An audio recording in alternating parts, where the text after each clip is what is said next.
So we are sitting here not even 24 hours after the conclusion of the 2018 midterm elections. The news cycle moves fast these days. We've already had an attorney general fired and a contentious press conference. But let's go back in history to yesterday. A general question first for the two of you, and that is just, what is your initial take on what we saw happen yesterday in the midterms? So my choice of a pink sweater is deliberate tonight, because one thing that we have been watching all along is how women were going to do in this election cycle. 1992 was the last big year of the woman, and so we get every 26 years or so there's a a bumper crop of women who show up to run for office. But this year was different in that it seemed to be in much greater scope than in other years. So it wasn't just like we're ticking up and have a few more women that are running, but there are almost twice as many women running for, say, the United States Congress than we'd ever seen before. And so when we were watching the returns last night, I was curious as to how these women would do. And again, most of these women are Democratic women. About 3/4 of them that ran this time around were Democratic women, and Democratic women on the whole did very well last night.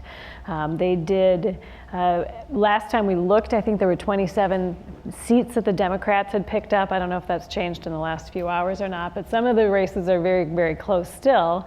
But women made up about 2/3 of those pickups. So Democratic women are winning as challengers, and they're winning in open seats in a way that is historic, that they're not typically doing so well, especially in challenger seats, and picking off sitting incumbents of the other party.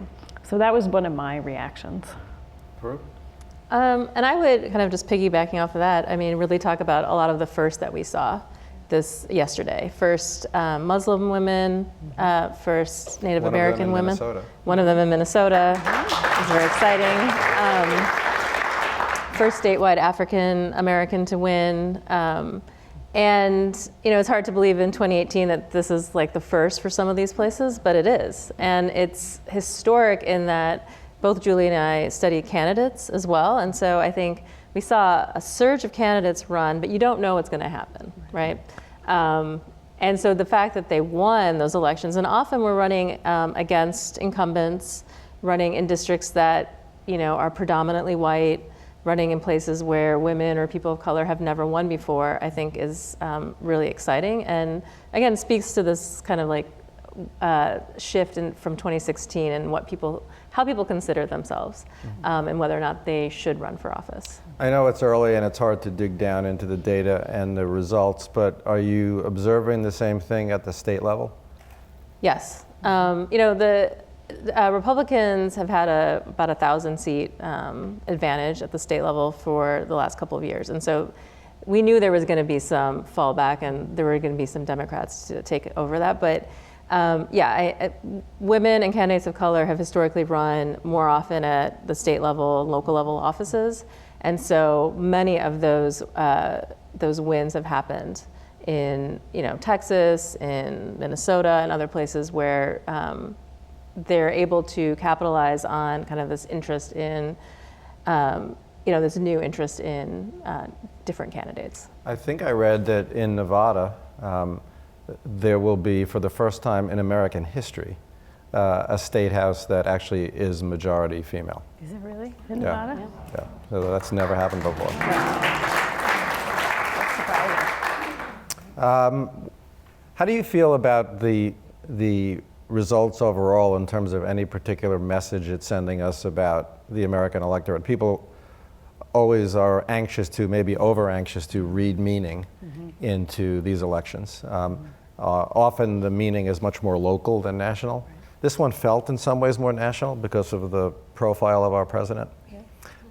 But as you pull back and just look at any messages that seem to emerge, are there any that stand out for you?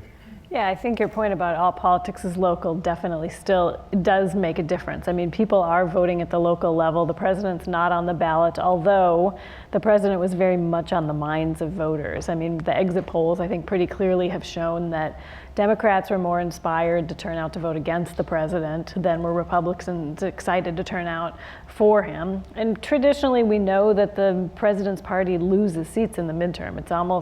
It's very rare that it doesn't actually happen. And so that was perhaps not, the predictions or the fact that the Democrats did take control of the House, I think, was to be expected. And I think it suggests that a lot of those people that turned out to vote, even though we had very good turnout, we didn't have presidential level turnout, but people that turned out for the presidential election didn't stay home, or stayed home, a lot of them, and that gave the edge to the Democrats in a lot of those House seats that they picked up. Yeah, we didn't have presidential level, but we had 30 million additional voters this year.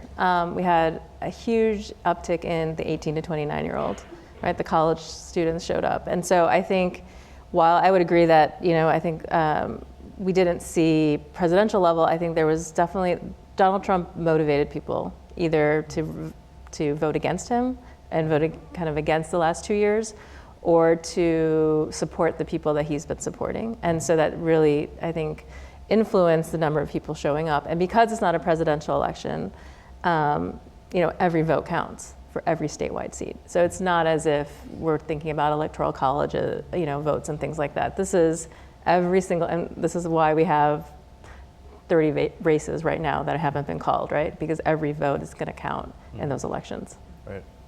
One of the observations that I've seen is that in this election, the polarization in the country, if anything, became sharper.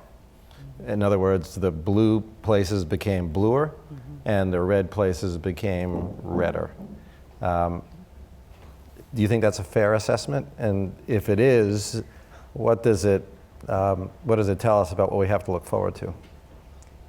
Well, I would say that that's probably been true for more than just this year. I think it's probably been true for at least the last 2 to 4 years of people feeling like there's less of a place of a connection between the people who are from the opposite party.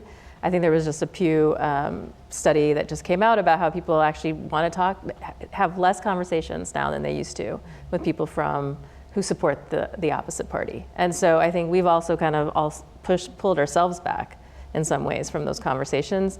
And that means that if you're not having those conversations, you actually can't find that common ground, right? You don't actually understand then where are the places that we agree on things like healthcare, education, national defense, right? Because there are places that actually happens, but we're not actually having any of those conversations anymore. And is that something that you think started with Trump, or do you think that's something that just accelerated with Trump and we're seeing it before that? I think that's more likely. that we've been talking about polarization. Pew's got this great graphic of polarization in the United States Congress, I think, and then also in the public. And you can see that there used to be this, I can't show it visually here, but there was a lot of people in the middle. And then the graphs pull out to the side so that the members of Congress and the public themselves are following. And we've got much wider gaps between the people that might be running as moderate Republicans or moderate Democrats. They seem like they're more of a thing of the past. Although there is this race in Oklahoma. There was some strange race in Oklahoma that a Democratic woman won.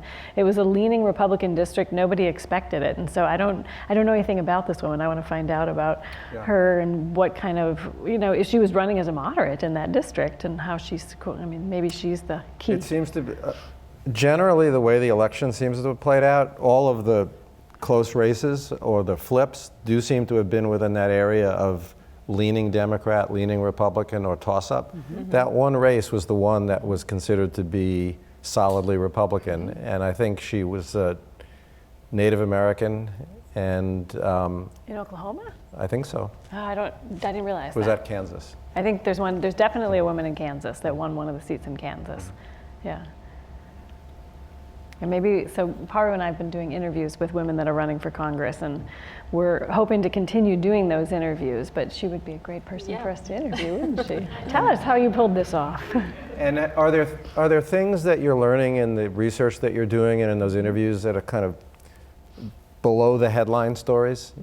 We look at things like the number of women elected, but are there other things that you're teasing out as you talk to these women who are who are running, some of whom win, some of whom don't, that it would really be interesting for people to know.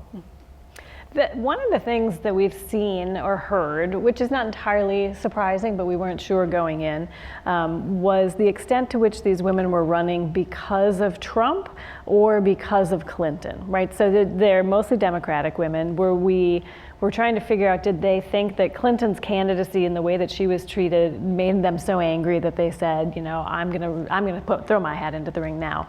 Or were there things about Trump himself that really inspired them? And we're finding probably 3/4 of the women are saying that it was Trump, it wasn't Clinton. Like, oh, you know, Clinton, that was too bad. But really what got me to run was that Trump was, his policies, his crude language, the type of civil discourse that we're having in the country right now, that those were much stronger impetus for people to run than we're worrying about what happened to Hillary Clinton.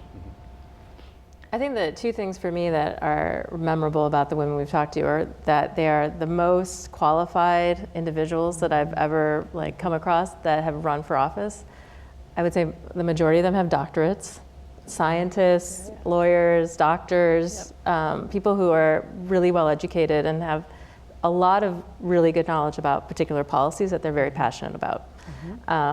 And so that has impressed me. And I would say the second is that they have gotten very little party support. I was going to ask that. Are these women who are being recruited by the party, or are they just doing this on their own? They're doing this on their own, and I would have to say that, unfortunately, and this is something that you see a lot for women and candidates of color, is that the party has been like, I don't know if you can win, so we're not going to support you. And then they wait till they get through the primary, and then maybe they support them. And so they have a kind of a really uphill battle in terms of getting past that primary stage. One of the deepest points of contention, it seems to me, among Democrats right now is this whole question of whether or what kind of candidate can win. Right. Any lessons from what we saw yesterday about what kind of candidate can win, or does it just come down to it's all local? Well, we were just talking before this about about candidates like Amy Klobuchar or Tammy Baldwin, two women who have shown. I would say that one of the things that help you win is to connect with your constituents, like honestly connect with your constituents. And I think a lot of the women that we've been talking to have been doing that. So because they don't have the party support, because people don't think they're going to win, they've done this very grassroots campaign. And I think they've been able to then get the support that way, and that has transformed their ability to raise money. And for people to say like, oh, this is somebody who represents me, who cares about the issues I care about, and connects with me. And in the end, I think that's what people are looking for in the representative. Yeah, it has been really interesting to hear women's stories about, one of the questions we've asked them is, so what did you learn along the way? What kind of lessons might you draw on if you're going to run for office again? And that many of them are saying something along these lines. It's saying the voters are desperate to talk to us. Like, they were so excited when I showed up. One woman that I talked to had all of her social media had been hacked by somebody in Puerto Rico. And she reported it to the FBI. She could not take back her Facebook account, essentially. And so she realized at some point that she was just going to have to go out and stand on the street corner. This was the only possible way for her to get in touch with the people that were in her constituency. And she said, in some ways, it was the best thing that happened, because she actually was interacting with the people, and they were so delighted. I think that we've moved, especially for bigger elections like this, maybe not state legislative races or lower level races, but for races that it's really physically difficult to cover the district, we rely on big dollars to fund all sorts of big advertisements when, you don't really have this interaction with them. So I think, as Paru was suggesting, that's something that's not necessarily being reported, or that it doesn't necessarily come across, but I think is important for the democracy all the same. Right. You're both teachers, and you both spend a lot of time with people in that 18 to 22-year-old demographic, who have been sort of notorious for not voting. You've mentioned, Paru, that they voted in higher numbers than in a typical midterm. What are you seeing in terms of how that group, those young people, are now thinking about electoral politics? Are you seeing a shift now compared to 5 years ago? I've had some really interesting conversations with Macalester students in the lead up to this election. As a political scientist, you might guess that all the students that I interact with are planning to vote and excited, and most of them are, but they tell me about their friends, or I meet their friends that say, the whole system's broken, I'm not going to participate at all. I mean, I think we need revolution. Let's start a revolution instead. That's a better way to make change. Right. And I think, okay, but it wouldn't kill you to vote too at the same time. While you're waiting for the revolution. Exactly. So, I mean, I have a select, Macalester students are pretty politically engaged on the whole, and then being a political scientist, I fear that I don't know what turnout was for the college. I have no idea how many of them turned out. Obviously we don't know yet. In the presidential election, when I think the turnout nationally in that demographic was about 20%, my sense is that Macalester students, as far as we know, was about 40%. So better than the national, but disappointing compared to what you would expect. Yeah, exactly. I think for 18-year-olds, I have a class, I'm teaching a class right now where it's all first-year students, and so this is their first election. And so some of the stuff that, we are very much like thinking about in terms of what it used to be like, they don't have that attachment to. And so the things that really motivated them this year were issues, right? Particularly around education. And so we had a legalized marijuana on our ballot referendum. So that drew a lot of people out. Yes. So that brought up some people. But I mean, they need to, I think they want to they're thinking rationally about themselves, right, at that age. And they're thinking about, how is this going to affect me? And so this, all politics is local. Some of the national stuff, they're like, yeah, I don't like Trump maybe, but whatever. Right, like I don't know, and what's what's my state senator going to do for me? And so I think a part of this is just connecting again to them about, right, this person makes decisions that actually affect your, like how much school funding you get, and whether or not transgender people are seen as humans, right? I mean, there's things that I think you can connect with them, and then they're like, oh, okay, yeah, I should do that. Yeah, and that's the part that I struggle with, because I spend a lot of time talking about the importance of empathy. And generally, the Macalester community is one in which the students care enormously for one another, for their friends. And so, we had a program at Macalester recently where some of our undocumented students who can't vote talked about how important it was to vote. And so what I always struggle with is the notion that students think, well, it won't affect me much, but they know perfectly well that if you're an undocumented student, or if you're a transgender person, if you're a Muslim student, these things have the potential to affect you in very direct ways. And that alone should motivate you to vote, even if you think it's not going to affect your life very directly. So they don't seem to make that connection between empathy and their general personal lives every day, and empathy is expressed through actually exercising your right to vote. Right. So give me some predictions about what you think. Predictions? Yeah, well, don't they do wait, don't tell me? That's true, yeah. Yeah, they do. So I'm not going to play any games, but so we now have a Democratic House. We have a Republican Senate that's going to be slightly more Republican than it was, and we have the same president. So a year from now, we'll be looking back and talking about what? Oh my God. So I can say that since 2016, political scientists have felt very wary of making any predictions. Because we have been very, very wrong recently in some of those predictions. Julie, she's never been wrong. But I mean, that scenario that you just talked about has happened lots of times, right? And so, right, all the news headlines are, checks and balances are back in. So yeah, we should see, I think, a slowing down of some of the stuff that was getting just pushed through, and some hopefully better conversation about what's the best thing for the constituents versus just, pushing things through and deregulating things when people aren't paying attention. But I don't know, it's hard to know. I mean, I think one day after the election about how much actually is going to get pushed back or slowed down, given that we have a president who does things very differently than we've had in the past. And so it's hard to know, I think. So I'm going to say my prediction is that there's going to be a lot of blame, more blame than normal thrown around in Washington. That anything that the president is already, he likes to blame people in general, but I think he's got a perfect foil in the House now. So he can say it's the Democrats in the House fault. The Senate would have done this, but the House the House Democrats aren't doing this. So I expect there'll be lots of that. I would like to be surprised and think that there is a possibility of compromise somewhere down the road on some sort of issues, but I don't think the big issues we're going to find a whole lot of progress in the next couple of years. There's a bicameral legislature. The House and the Senate have to figure out how to pass legislation to get to the president's desk, and I unfortunately don't have a whole lot of hope that's going to happen. So what I'm trying to do is I'm going to lay the bar really low, and then my predictions will be wrong, and then I'll say that's okay. My predictions were wrong this time. Right.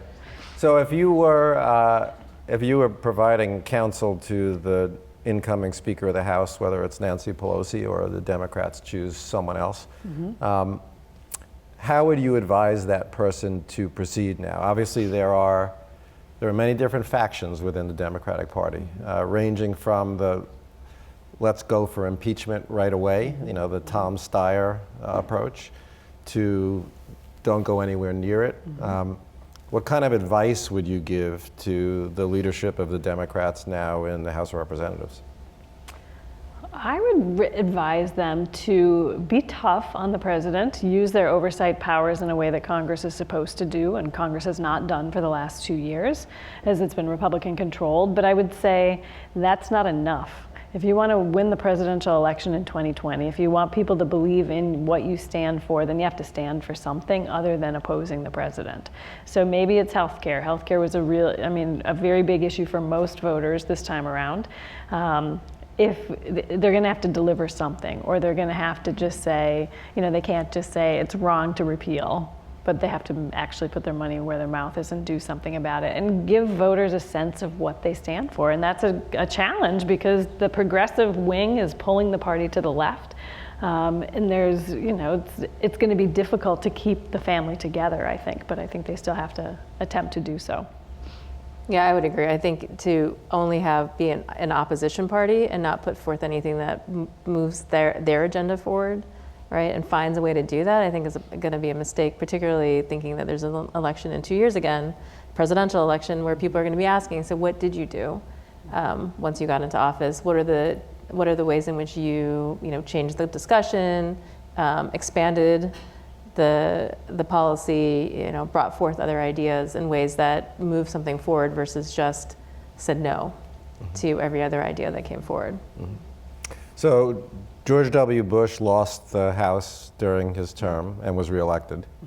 Obama lost the House during his term and then was reelected. Another not uncommon idea out there is that this actually helps Trump. In that it gives him an obvious foil for the next 2 years. Right. Do you think that common wisdom is accurate? And that maybe that's one of the reasons why he didn't work particularly hard to try to keep the House? Could be. I can't predict the president. I don't try to understand the man. Really? No, it's very, very challenging. And I don't know if I would say he didn't try. I mean, I think he tried his hardest to do what he needed to do, honestly. I mean, I think there is nothing that he hates more than losing. I mean, actually, that's the perfect way to get him to do things that are completely irrational, is to suggest that he's losing something. And then he all of a sudden just fires the goes crazy. General. Yeah, fires the Attorney General. So I don't know, I don't know I think he probably thought he was trying, his hardest. And so I think that pattern has existed, but again, I would agree that all the patterns that we used to say held true until 2016 were a little bit less likely to suggest that they continue to hold true. Right. And if there's a single issue, I mean, if one wants to take the most optimistic viewpoint and maybe think Trump does want to win, Is there a single issue that there is some possibility of getting agreement on among a Democratic House, a Republican Senate, and a Republican president, this Republican president? If you were advising Trump and you were advising him to try to get a legislative win, where would you go? I mean, the voters spoke pretty clearly that they want health care. Yeah. And across the partisan It was aisles. the number one issue. It was the number one issue, and 22 million people were brought on to the Affordable Care Act, and those people are not interested in losing their health insurance. So I think that would be the issue. I think the problem for Trump is that this is something he said he would never do. And so the question is, can the House and Senate figure out something that he's willing to? He has shown a propensity to contradict himself. Right, so it's true. It could come back that he's like, okay, I actually meant I When I said was never, all I for meant, it. when I said never, Yeah. I meant actually soon. Right, that's right. Well, and he did say at some point that, I mean, again, like, I don't know how much faith to put in his words, but that people with pre-existing conditions are not going to lose their care. So that was a big issue for a lot of people, and the cost of medical care rising and not being able to afford medical care. So if he really does want to take care of the people, I think that would be an issue where he could find common ground with Democrats. But again, I'm not sure. I don't know if he still believes that any longer, or if he said that and then forgot that he said it, or I don't know. One final question, and then I want to open it up to questions from all of you. With the combination of the Democratic takeover of the House and the firing of Sessions, what happens to the Mueller investigation now?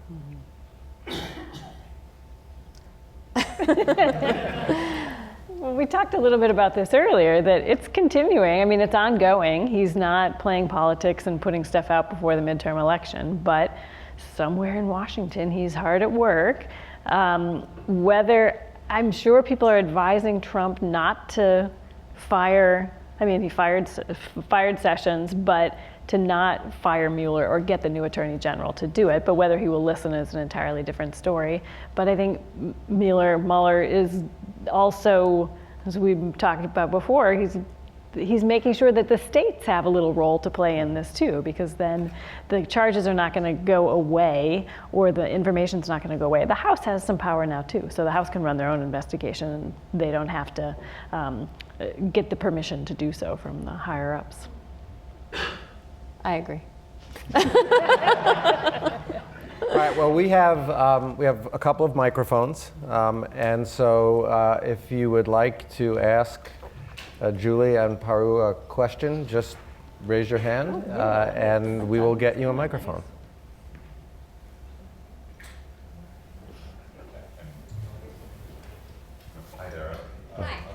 I just want to follow up on the large number of women who won in Congress. And there's all the research about when your board has more women, the company prospers, that things are more collaborative. So were you to guess, predict, based on history and research, how do you think this change will affect this Congress? Because it's really different in complexion and gender and all those things. Yeah, there will be some policy changes. Women still are a very small percentage of the overall Congress, so, and it's a complex institution and takes a lot of time to get things done. But the fact that there are more women there leads me to believe that we're going to see more of them championing issues that are important to women or that disproportionately affect women. I think a really good example of this is a number of years ago, Kristen Gillibrand and Claire McCaskill in the Senate held hearings on sexual assault in the military. This was before Me Too, but it was no big secret that this was occurring in the military, but there had been very little done without women in the Senate making up a substantial component of the Senate at that time. So they were the ones who took the lead on this. I think that we will see also there'll be women, not these new women, but by virtue of the Democrats taking over, there's women that are poised to now take on committee leadership positions positions as well, or committee chair positions, that they can push for issues. They're in control of the agenda for those committees, and so we'll see a difference in terms of the kinds of things that the committees are hearing and working on in the United States Congress. But again, it's not going to be this huge change overnight, I don't think. Yeah, I mean, the only thing I would add, and it gets back to what Julie was talking about, the agenda, I think it's exciting because there are all these things that never make it onto the agenda that we don't even know about.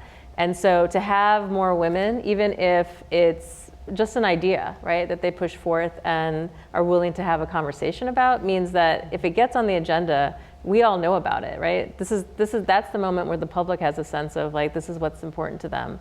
And I think that conversation, even if it's not an overnight shift, I think that conversation will at least bring more issues to the table. You were talking about the low turnout levels for 18 to 22-year-olds. Traditionally, and historically, that's been actually a very politically active group. What is it that has changed in society that now means that they are no longer as active as they used to be? Where's the complacency coming from? I guess I wouldn't say it's complacency. I think that there's a larger number of individuals who are more cynical and apathetic about politics, and it's not just 18 to 22-year-olds, but then like you combine that with like that age group that's cynical about lots of things, and so then like that kind of combines to additional like kind of just the thing that I hear a lot is like they're all terrible. All the options are terrible. We should, revolution's a better option. And so feeling like the system is broken and not thinking that one way to fix the system is from the inside, right? And so I think it's, again, the motivation and the excitement can be brought back if they can connect with the issues, or if there's a candidate that they really connect with, which we also sometimes see.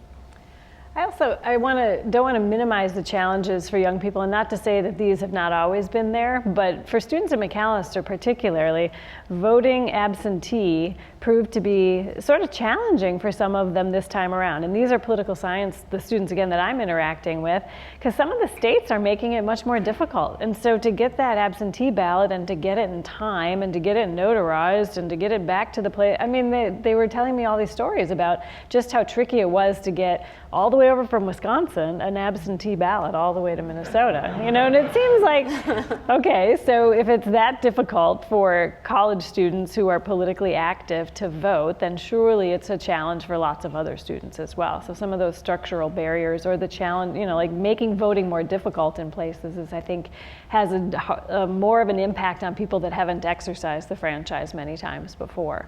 Like if you've done it lots of times, then you know how to go about getting the thing done. Good evening.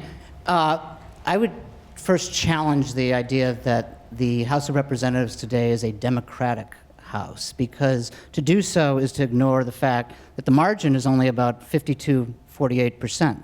That the Democrats have the majority, but only slightly. Mm-hmm. It's also a Republican minority that is today much more conservative. About 25 moderates lost their seats. Mm-hmm. So to steal President Rosenberg's question, what advice would you give to the Republican leadership in the House going forward? I think both groups, I guess the Republicans now in the minority are going to have to think a little bit harder about this idea that where is the moderate, right? Where's the middle ground that they actually are willing to go to? And is there leadership there that can bring that together?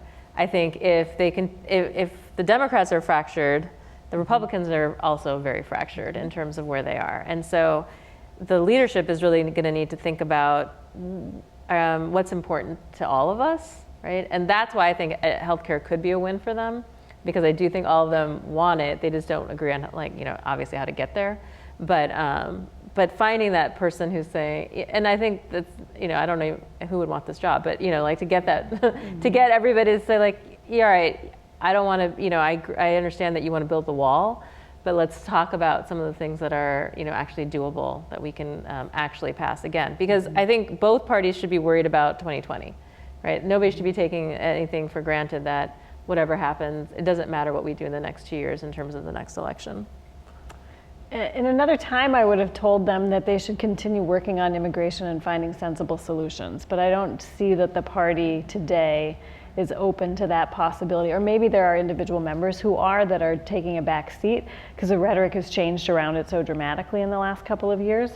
So I think that, perhaps they can recapture the narrative, and I don't know if the president will go along, because he seems pretty intent on using this as an issue to inspire fear in the populace, and that I think that he's not, it strikes me that it's just such a different approach than it was, in the last presidential election, say, going back to 2012, when Republicans were talking about really coming up with sensible solutions for the country as a whole and moving forward. So the presidential election might not start tomorrow, maybe it's next week. Do you think the Democrats have anyone currently on the bench? We just said we don't know how to predict anything, right? No, I'm just wondering whether you think there's anyone in the current Democratic bench that you think could stand up and challenge Trump. Is there anyone on the current Democratic bench who you will now predict and we will remember? Remember, this is on tape. Yeah, exactly. Nobody will ever see it. Will be running as the Democratic candidate for president in 2020. Well, we know that there are definitely people who are on that list, and that the party has been working on that list for the last at least 2 years. We actually were just talking about whether or not there's somebody who, today we think has the ability to win a nationwide seat, and we couldn't think of anyone. We came up with a lot of names of female senators. So we talked about Elizabeth Warren. I think that her candidacy, in the wake of Hillary Clinton's loss, a lot of people said, well, it was just because it was Hillary. Like, if it was any other woman, she would have probably won. But Hillary's got all sorts of baggage, and she's Hillary, and so that was the problem. And I disagree with that. I think that any woman, if Elizabeth Warren is going to be in the running, we are going to see all of her gendered components exaggerated, more so than we have today. So that she will be more shrill, she will be portrayed as more shrill, as more crazy, as more unhinged than she's currently portrayed, which I think is fair to say she's portrayed as all of those things. Amy Klobuchar, the senator from Minnesota, is pretty low-key, right? She was able to, in the Senate confirmation hearings of Kavanaugh, to show that she could be poised and composed even when Kavanaugh was not particularly respectful to her. And I think that she's got a great deal of respect among her colleagues in Washington. She just won. I mean, I don't know how many Minnesotans could even tell you who was running against her in the election yesterday. So possibly, she's a possibility. I don't know that she's going to excite the masses in the way that Warren might. But again, Warren might excite the masses, but I don't know that she's going to win anybody over on the other side either. And Klobuchar would definitely be more of a centrist candidate in that respect. Well, and I guess the last thing I would add is that, the spin on Beto not winning was, well, at least now he can run. So, I think people are thinking about it, but I don't know if there's the obvious, what that list is going to look like yet. Balcony? Yeah. Yes, I've been reading a book called The Soul of America by John Meacham, the historian, and he generally in an overview, the soul of America has to do with basics like the pursuit of happiness, life, liberty, and the pursuit of happiness, and the Bill of Rights, etc. But then he speaks a lot about the politics of presidential leadership, and divides the world, so to speak, and I'm certainly simplifying his words, but between the politics of fear and the politics of hope.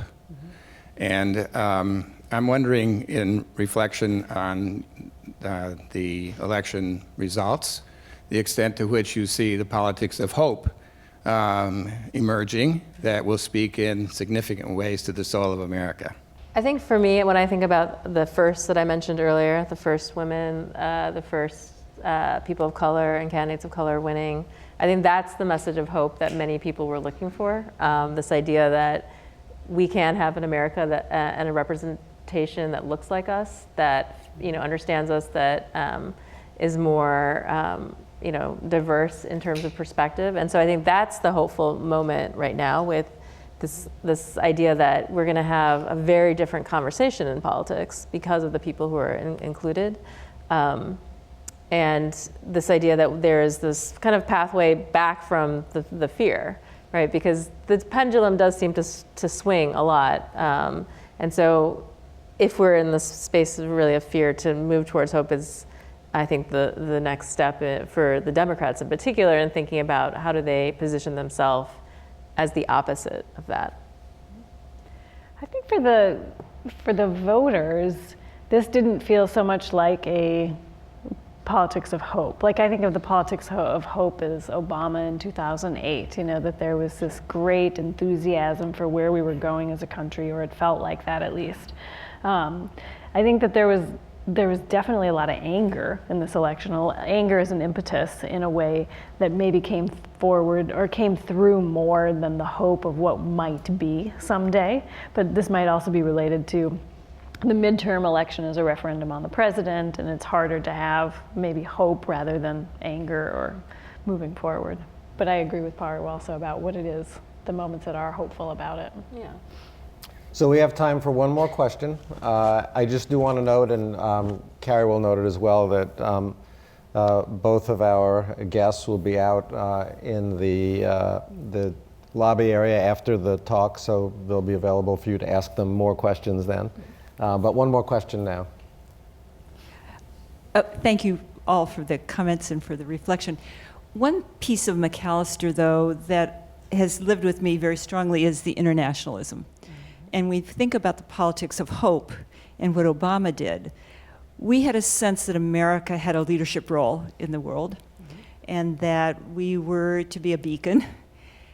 This year, I hear nothing about the atrocities that we are supporting in Yemen, or with the Palestinians, or in Iran, or the trouble with the working with nefarious Russians. I mean, all of those are huge issues for us as Americans in our identity, and if we are going to be a hopeful community for the future. Why has internationalism just been absent from all of our discussion, even here tonight? I'd say 4 words. Make America great again. Yeah. I think it's very intentional that it's not part of the plan. I mean, when you cozy up with the Russians and the response to Saudi Arabia, I don't think the president he's not interested in the international relations component of the job. And so he's at the top. I think that we've seen that pretty clearly in his 2 years. North Korea, Russia, Saudi Arabia. Yeah, I mean, I think there's definitely this kind of sense of like, we need to refocus our energy. We've spent too much time the prior 8 years being an international leader, and that was at the expense of our own community, our own country. And so let's refocus the energy back in. And obviously a lot of the things that we do have international effects. We have relationships with these places, whether, maybe not great relationships anymore. But it has, I agree with Julia, it's just really been this idea, like, we need to focus on what's happening for us here, and spend less time thinking about, even though we are, and not give attention to, right? Because I think what you're talking about is all the stuff that we actually continue to do that nobody's talking about anymore, right? And I think that's because that's I mean, my personal feeling is that, like, that's the sleight of hand, right?